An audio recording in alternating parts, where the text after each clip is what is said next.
for it. Let's go. All right, it's a question that pertains to UFC 235 happening this weekend. You know about UFC 235, right? I think you have a role. A little bit. All right, here's the question. Aside from the top 2 title fights, which UFC 235 matchup are you looking forward to the most? Lawler Askren, Torres Zhang,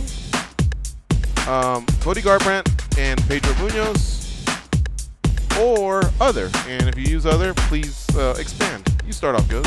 I'm going to go other.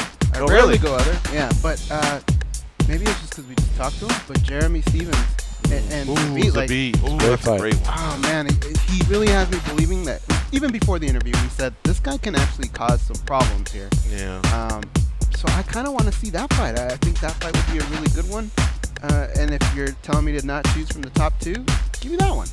I like that. Okay. How like about you, that. Coach? So, do I have to pick just one? Oh, Come on, man. I can break the rules, right? Yeah, of course. Yeah, of course. Number one, I like the Askren fight. That is a good fight right there. Yeah.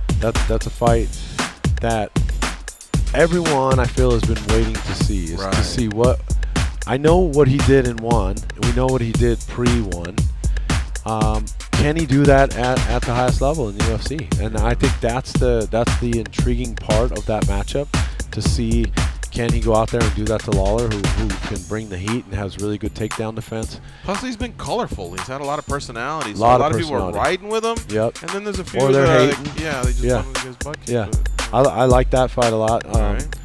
Cody always brings it. You're not gonna, you're not going to hate watching that fight at all, because he always brings it. But Pedro is really good as well. I mean, sure is. Pedro's good, and so that's going to be a really good fight to watch. And the other one I would say is a lot of pressure for Cody in that one, because that would be 3 loses in a row after starting off like 11-0 and being a champ. But yeah. Yep. I think that's one of the reasons why it's intriguing. Yeah. Is because of that. You know, he's got his back against the wall, and Pedro is a tough opponent. So, you know, they matched it up really well, and it's worth watching. The other kid that I've always been a fan of is Cody Stamann. He's fighting on this card, and Alejandro Perez. Yeah, there's 17 ranked fighters on. Those guys are ranked. They're ranked. Ranked bantamweight. That's a fight that's obviously slipped through the cracks because of all the other names on here. But I'll tell you what, he's fun to watch.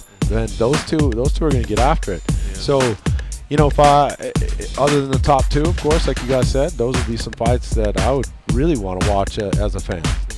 I'm gonna do like the coach submit to. My official one will be Lawler and Askren, just because Askren's a guy we've covered for a long time. Bellator then won, and he just never got a fair shake. He should have been in the UFC 5 years ago. Sure. Him and Dana just didn't get along. He circles back, he's in. But having the 2 guys in the studio, Mickey Gall and Diego Sanchez, just has me vested in a way where you want to see if the old dog still has tread on the tires. And Diego loves the sport, and it was great meeting Diego. I consider him one of the pioneers of like the next era. You know, he was part of Top 1 and everything. He fought everyone. You look at the skins on his wall.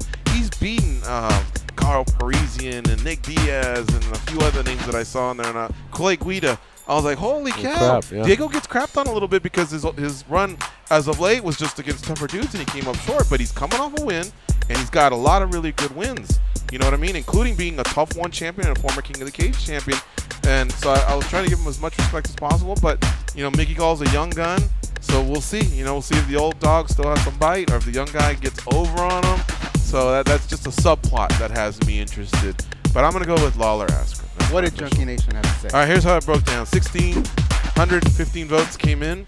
74% went with Lawler and Askren. 13% said Garbrandt and Munoz. 11% said other. So that could be any of those that we discussed. Sure. And then Torres and Zhang came in at 2%. So There you have it. There's the daily debate.